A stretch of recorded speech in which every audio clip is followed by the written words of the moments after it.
G'day, okay, I'm going to show you how I made this sliding Deadman out of recycled materials and recycled skateboards. For no other reason, I'm jumping ahead other than I've run out of storage on my phone. I love this thing and I hope you enjoy it.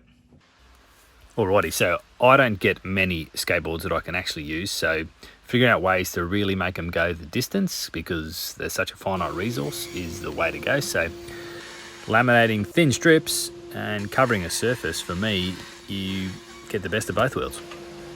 So I took off a couple of chunky slabs just to keep them for later down the track. Then I'm just using the width of my set square just to set the blade and trim them down the size. I'm going to run them all through and get them all thickness later on, but that'll do just to get it going.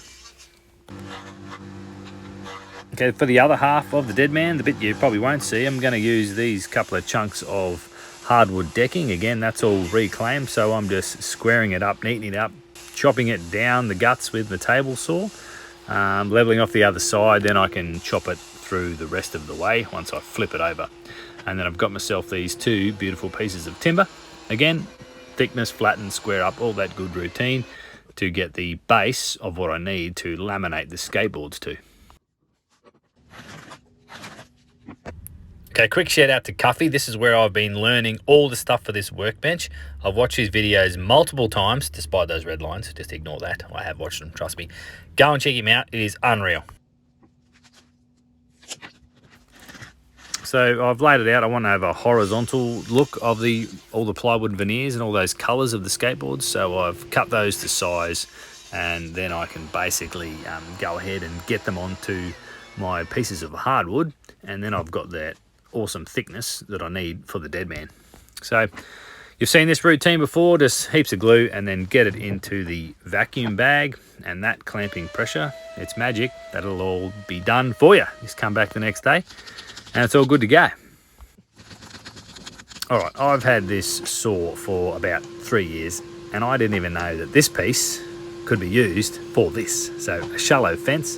I've already got my nice parallel pieces of the hardwood underneath, but those laminations are hanging out over the top, which makes it unparalleled and difficult to cut.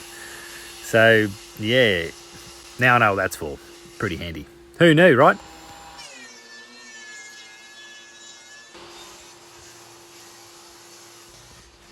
Okay, I'll also just show this part of the build in this video, which is basically just the sliding rail part of the sliding Deadman. So it needs to have a 45-degree top on it, which needs to match up with the 45-degree groove on the underside of the Deadman.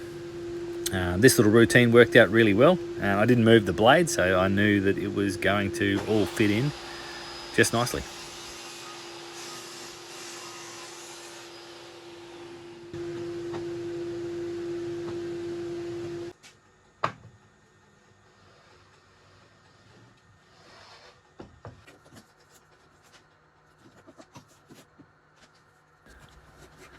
Okay, I've just banged a few nails in, got a thin piece of wood to get my decorative strip, what do you call it? My decorative edge of this sliding Deadman. I'm just using a bit of a black Nico pen here so it'd make it easier to see when I'm chopping it out on the bandsaw. Now, I did get a little bit carried away. I was keen to get it all cut out. I then realised I no longer have a square piece of timber. So to get around that, I just whipped out a file and knocked off the edge of my sled, as you can see here, which allowed me to then square the edge up so I could then cut my rebates, dados, recesses for the top side of the sliding Deadman.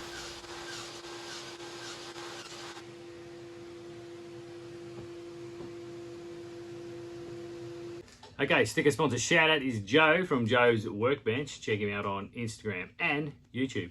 Thanks very much, mate. Your stickers are everywhere. Get in there, you bastard. Oh, there we go.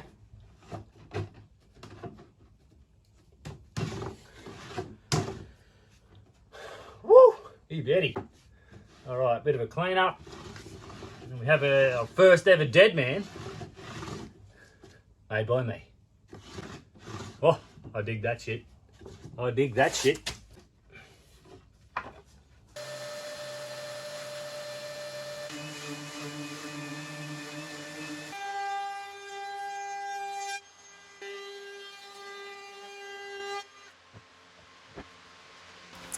Okay, so with the shape all done, it's starting to look like a Deadman. I'm marking out to cut all of my dog holes.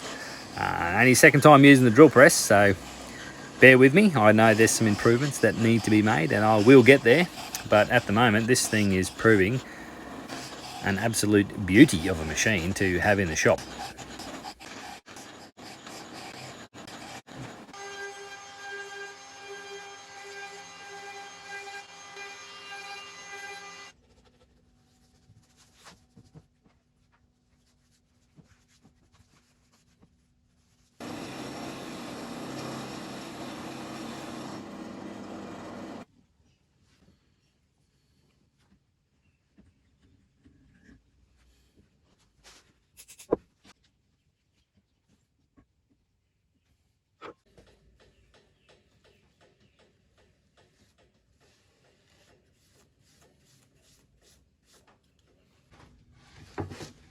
Okay, so it has gone from super tight to maybe a little bit too loose, but I can tweak up the top here just to make it slide nicely. It's got a bit of a wobble up there, so I can actually put a little bit of timber in here or some dowels through the peg up the top just to make it lose that wobble. But anyway, it's going to do the job, and it looks cool. And that's what it's all about. Okay, well, I'm stuck down here, so if you want to subscribe, that'd be awesome, but you'll then get notified. This big bench build is coming up very soon. It's very much been a learning process. I've got a heap out of it, and I hope just showing you what I've learnt and things that you can have a go at. Maybe you'll have a go at building one of these as well.